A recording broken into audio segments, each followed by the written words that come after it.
listen to your presentation and look at the question I prepared. I don't think this question can fit whatever you are talking about, because the questions is really related to the supply chain problem, and as well as how do we cut in the semiconductor manufacturing, because this is for the semiconductor in the EV manufacturing. Okay, now for example, semiconductor manufacturing, we all know that Taiwan has the most advanced fab in the world, TSMC and other fab.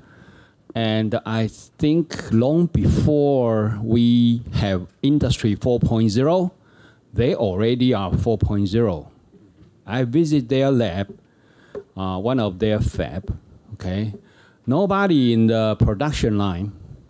All the controller are upstairs in a room, okay, with a lot of monitors, and it's amazing that a fab that produce maybe like 50K 1片, the fab is controlled by 40 people, 40个人.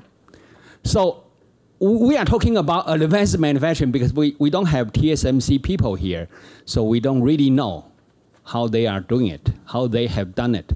So I'm going to skip this topic because it's not easy to talk about that, but instead focus on you gentlemen are talking about. First, I would like to ask, how do I pronounce it? I'm sorry if I pronounce it, Ramkrishna. Adi. Okay, Adi, okay. Adi, you talk about the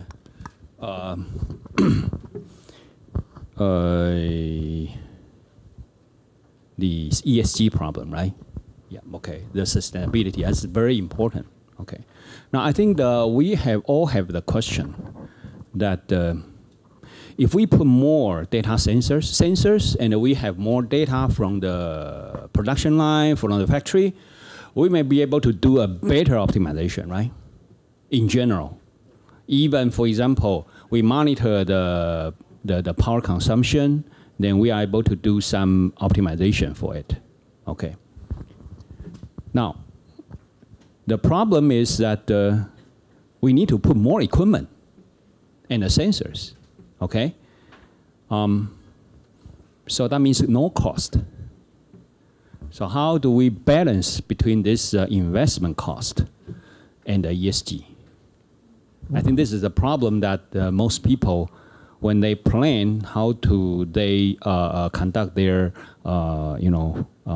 pathway to the zero carbon emission, they are facing a very serious challenge is that how much money do they have to put in there?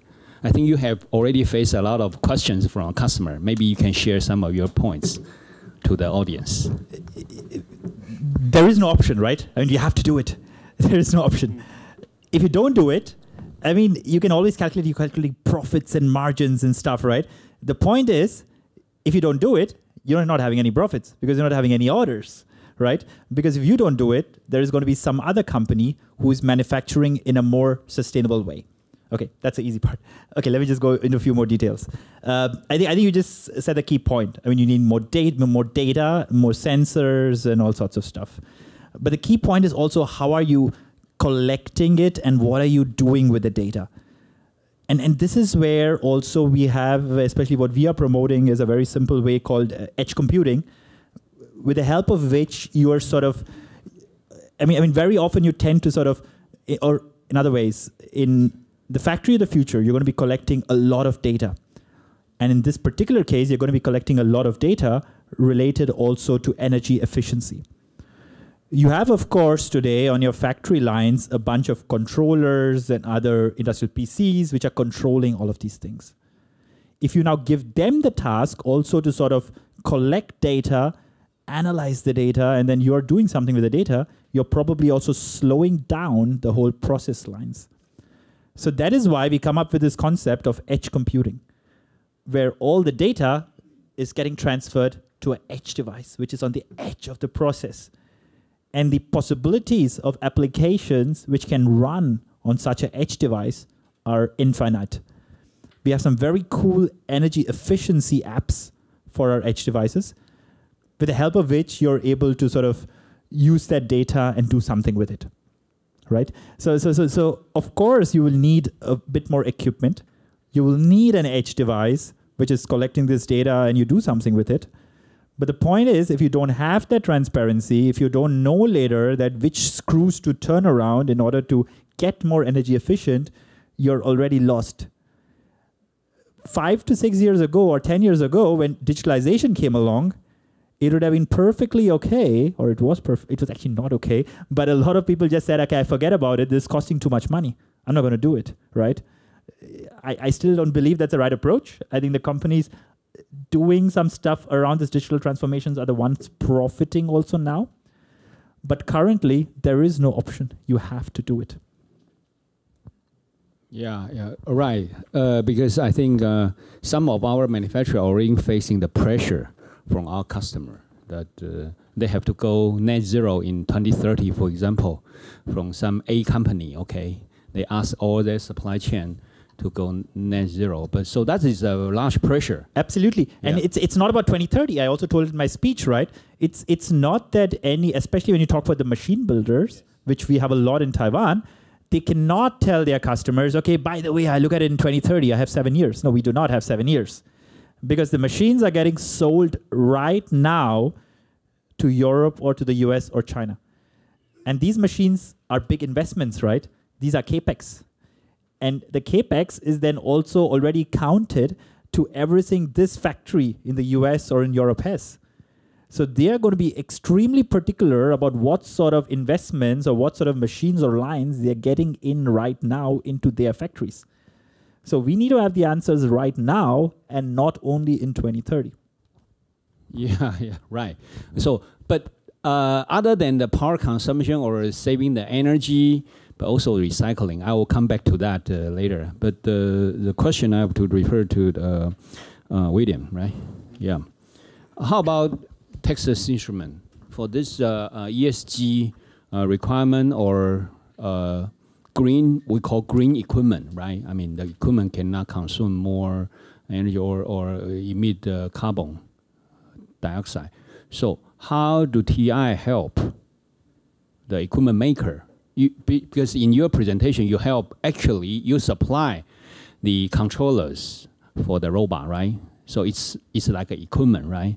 So how do you help all those equipment makers to reduce their carbon footprint? Yeah, I think I can answer this from 2 aspects. One is while we develop the roadmap of semiconductor solutions, it's always talk about higher computing power, consume less power or energy, to be greener and also to be smaller, right? So all of those evolution of the technology on the semiconductors on the trend is really to help our customers to build their end products greener, smaller, safer, and also with better computing power. Right? That's how we embrace this. And the other angle to answer this is also ourselves is also the end user of the equivalent. We also want to and need to build the smart manufacturing to really enable a brighter future. If you can imagine that the semiconductor cycle time is about 12 weeks to 20 plus weeks from the beginning of the wafer starts through the finished good out. The challenge here is also we have 80,000 different part numbers in our shelf, right? So it's a challenge how you predict what the market needs in 3 months to 6 months. With the right mix of the products, with the right mix of the volume output from the factory, we need to embrace smart manufacturing concept more than the others. It's also beyond ESG, right? So to us, we have been investing in not just the robots running in the factory, but also how we connect with our customers. The digitalization to connect with the customers, getting the forecast, and also how we connect with our suppliers through all the ERPs, and how our system connecting through our planning system, our factory, our sales forecasting. Everything needs to be connected so we can be smart enough. And with the data-driven engine to help us to prepare ahead of the market need, right? So all of those are incorporated to this smart manufacturing, much beyond than just the robot arm or the robotics, but everything needs to be connected. Thank you. I'm very curious about your presentation today because I heard a lot of TI presentation. I think this is the first time I saw TI focus on this. I think this is quite a niche market, right? Because the robot right now is still not a massive market, okay, like EV or a cell phone, right? So actually, the production volume or the sales volume will not be as large as those consumer. And I think this is one of the lessons that Taiwan has to learn in the future. That previously, I think most of the Taiwan industry, they focus on volume business. Mm-hmm. In other words, you produce a large volume and you reduce the cost and you can make money, okay? But looking for the future, I don't think this is no longer a winning formula. Maybe we need to consider some niche market or customized area. So going back to the question, what is the driving force for TI to make a decision that you want to enter the robotic business? Because this is such a small market for the semiconductor. Yeah, good question. And actually, TI has been investing in industrial, as well as motor drive, robotics for more than decades. So it's not just a recent investment. And we actually love all the markets where it can give us growth, right? So, but in that, and as I presented earlier, the mix of our business footprint, the diversity of our business really is the foundation to build TI stronger. That's what we believed. So it's across personal electronic, industrial, EV, automotive, and everything. And one of the things industrial is one of the area we love a lot. Is not because of the volume. In some cases, the volume is pretty good, right? But in robotics, the first thing is it's growing. It's the trend as we talk, as we spend the time today. And the other thing is the content of the robots is huge. From TI's perspective, as you know, our portfolio, including DSP, MCU, wireless connectivities, we also have power management interface, right? So everything put together, the 5K volume to TI, it can be like more than $100 per board business. So it's a good business for us. And again, it's a growing business. It's a trend. That's why, and also how we are prioritizing this market. Okay, great. I think that some of the, I think we can also watch more on your strategy side. I mean, how do TI develop this business? I think it's a lot of lessons that Taiwan companies can learn to develop the product. So let's turn to the next question. I think this topic for tomorrow, okay, there will be another forum for generative AI. But I want to ask this question today. Okay. First, I think we all know that if we want to achieve, for example, a large language model or the generative AI, whatever, it consumes a lot of power when we ask a question. Okay. Of course, we can get a benefit from the results they deliver in the future. Okay. But think about the power consumption. I think it's a little bit conflict with the ESG. So how do you two gentlemen look at this problem? I mean, how do we embrace this open AI or what we call generative AI technology? Okay, we audit. Yeah. Can I go first? Yes, please. Again, there is no other way. We have to do it. No, also AI, right? I think it's everywhere. I think everybody's using it. I use it. You probably use ChatGPT. All of us are using it. It's also coming also in the industrial space, right? I mean, just to give one example, I mean, of generative AI. I mean, we as Siemens, we're working on multiple topics. I mean, there is stuff I cannot talk about yet, which we are working on. Also around programming and future of programming. I cannot talk about that yet. But what I can talk about is one really cool thing we are doing together with Microsoft. And it also concerns generative AI, and it concerns service. So basically what you have probably all over the world, where we have our equipment from Siemens, for example, maybe you have a service case somewhere, right? Maybe you have a service case somewhere down in Vietnam. And this service case in the past, maybe then you would have had to send a service engineer in there, and the service engineer is going in, finding the fault. Maybe it's a one-off fault, and then he's repairing it, forgetting it, how it was done, everything is solved. But then the next guy, again, the same service case happens. Again, everybody's starting from new. And here we are working together, or we have started already with Microsoft, with Teams, Microsoft Teams, everybody knows it, together with our Team Center software from Siemens, where we have combined the two somehow. And basically then if you have a service case somewhere down in Vietnam, for example, you're able to go in front of that machine, speak in your local language, send this out to a Siemens number, and then in Siemens, then we're able to sort of match. I mean, first of all, taking that local language, it is sort of doing all the translations, finding out exactly from the photo already what sort of, from the photo of the fault and from the error messages and stuff, automatically finding out, so there are no people behind that, so automatically finding out what is the fault and able to suggest also then the recommendation, and then this is going back and the service is done. So this is also, and this service is getting done then basically by the person who's standing in front of the machine. So Siemens doesn't even have to go there. So this is just one example with a very easy Microsoft Teams and Team Center software. We are able to use generative AI for the topic of services. Again, this topic of generative AI, I mean, last year, sustainability, I think a few of the booths here were showing it. This year, everybody is showing it. Generative AI, I think this year, some of us are showing AI, some of us are showing generative AI. Next year, probably again, everybody's going to be showing it. So also this topic, it is the topic of the future. We cannot get around it.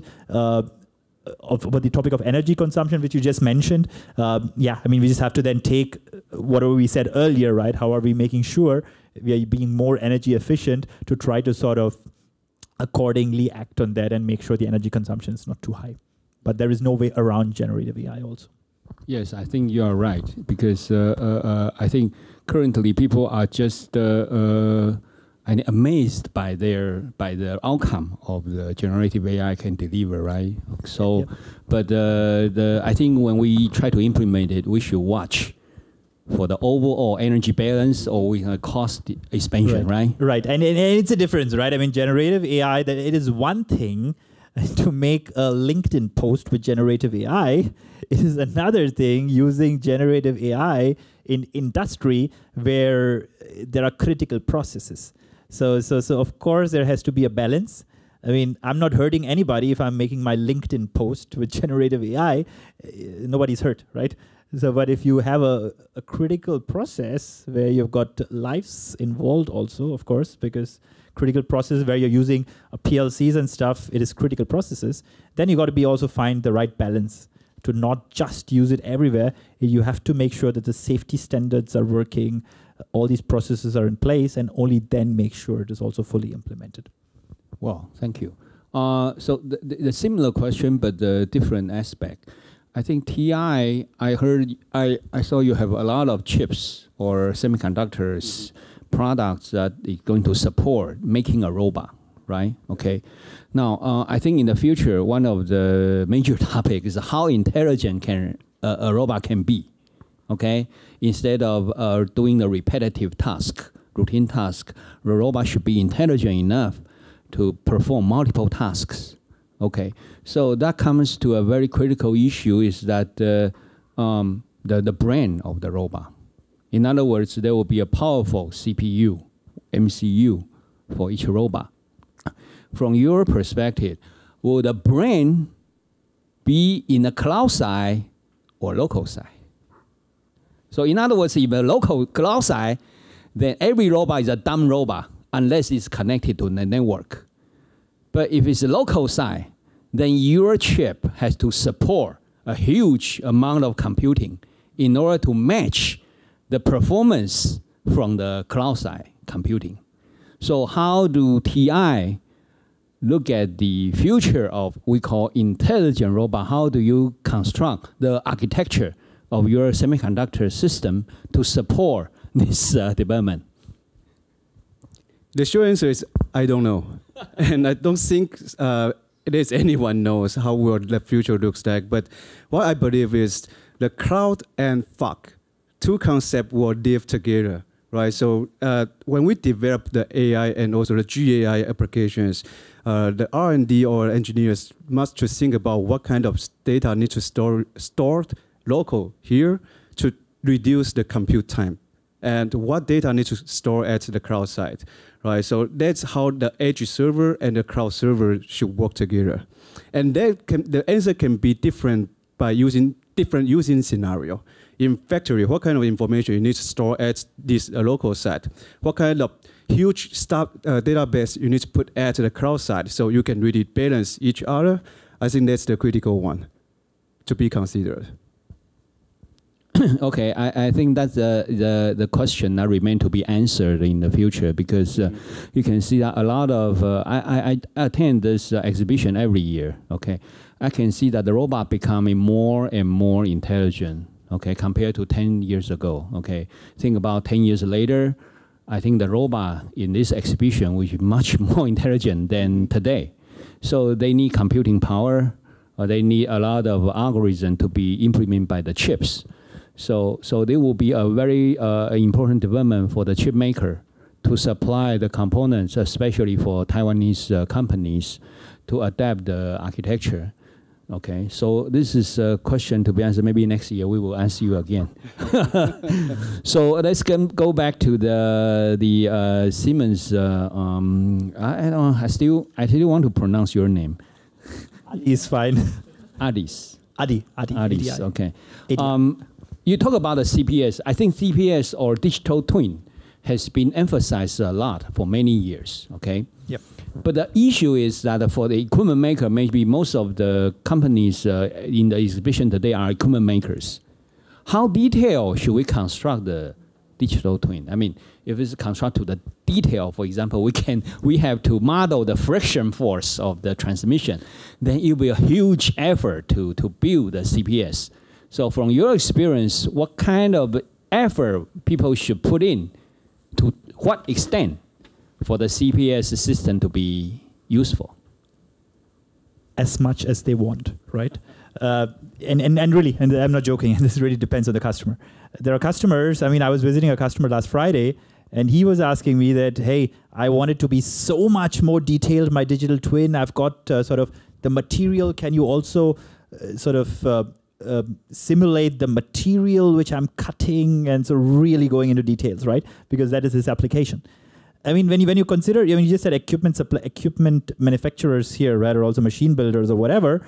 I mean, nobody today is designing a machine on paper, right? I mean, nobody is an artist. So everybody is doing it already on CAD/CAM. So everything is already on CAD/CAM. So what we are now trying to do is we are just sort of putting the automation in there. So we have 3 different steps also. So we are giving our customers 3 different steps of detail also which they can go in. I mean, either you're putting the total kinematics in, so really, really detailed, or you're just putting in the controller level. So we're also giving in some options there. And depending on the sort of detail the customer wants to go in, he's able to sort of then select what detail level he wants to go into. But this is also a topic, the more and more we are, as Taiwan, delivering, especially, I mean, it's an EV forum. I mean, what I can absolutely tell is, especially in the old combustion engine space, in the ICE space, all the major car manufacturers, especially in Europe, none of them are designing a factory in the real world before they do it in the virtual world.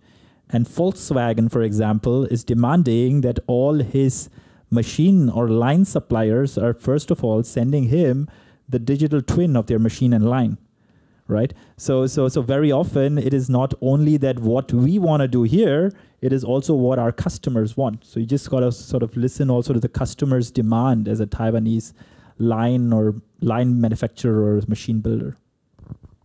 Okay, great. So the same question to William.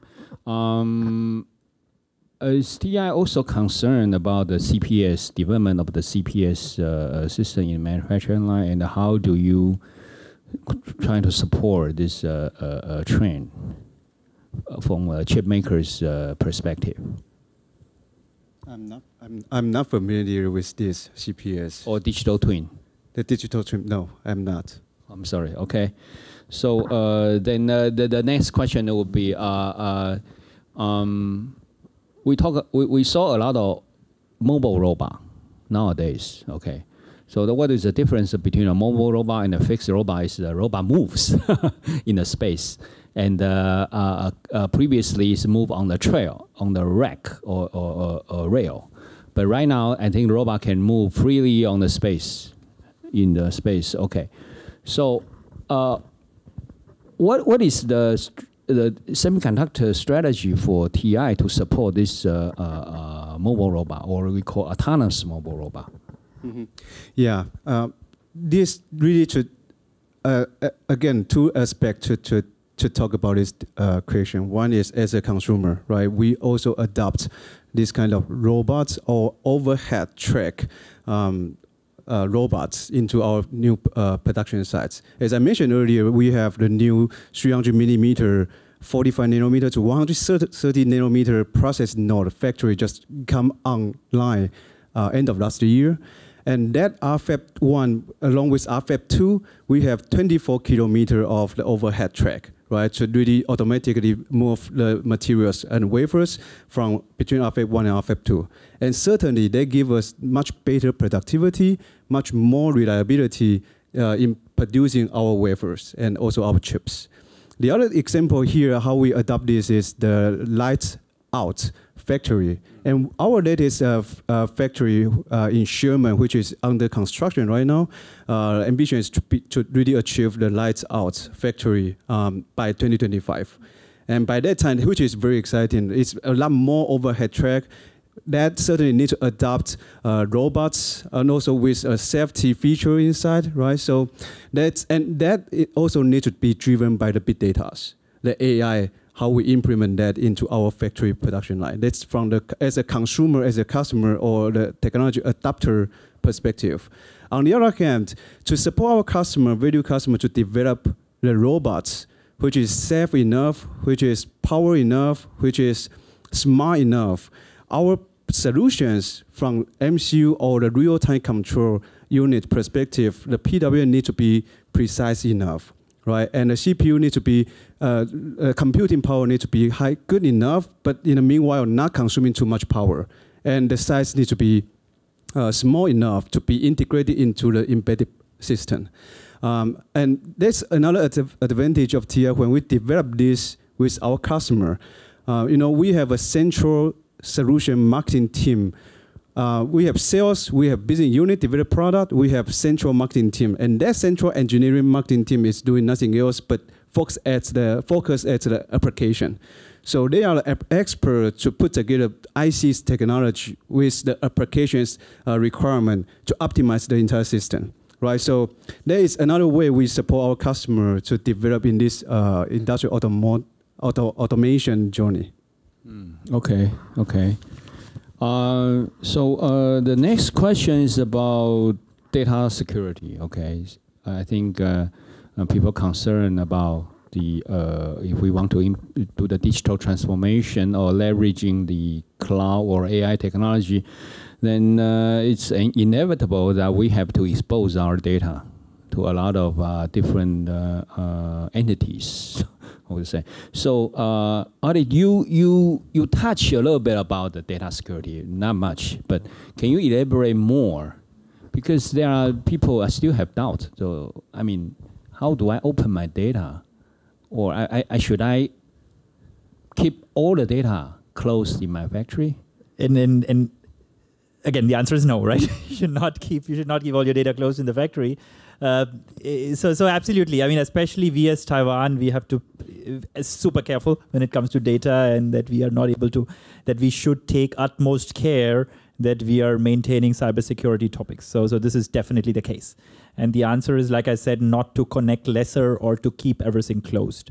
I mean, it starts already with these very simple IEC protocols, right? I mean, we are normally developing our products according to also these latest IEC protocols. We are normally using this so-called defense in depth approach, And that's how we are developing our products. We are dealing with our customers with this approach. And like I said, we have experts. So if you come to our Siemens booth, you will also see a gentleman standing there. You will notice him. He's got a red tag, which is that he's our cybersecurity expert. So we have, in fact, people in our organization who are trained on this topic, who are able to consult the customers and help them make the right decisions. There are also some very simple things, right? I mean, one very, very common thing in a piece of machinery is the USB port. And the USB port is one of the easiest way of getting viruses inside, right? I mean, back in Germany, I mean, I know it is in Taiwan, but back in Germany at least, in the night shift, right? A lot of people, there are no bosses there. So a lot of people who want to play some games even, they put their USB into that USB slot. So the whole day, everything has been fine. In the nighttime, the worker is sort of putting his USB into that and all gone, right? And here is where there is a very simple program called whitelisting. So, you know, blacklisting, right? The opposite of that is whitelisting, where you're allowing exactly only the programs you defined earlier to run through a USB stick. And this is one of a very simple methods, especially in the machine building business, which we are also promoting to our customers to try out. So the answer is definitely not becoming a closed machinery. So we have to open up, and especially also open up brownfield machines. So that is also important, right? A lot of these old machines, especially the automation systems, be it my automation or my competitor's automation, is probably from some old Windows version, right? And also here we are offering our customers some options on how to upgrade some of the stuff to have the latest versions. Because if you see on your personal space, I mean, I'm getting 3 times a day an update from Apple that they want to update my phone. And also everything else, right? We keep updating our stuff. But just think about it. How often are we updating our machines? And to be honest, this also needs to be updated because a lot of them are running on some pretty old OT systems or ID systems. So this is also a very simple topic which we are trying to help our customers with. Great. So the same question to William, but let me focus, because you said that there are a lot of embedded products that roll out by TI, right? I mean, to help our customer build a robot or machines.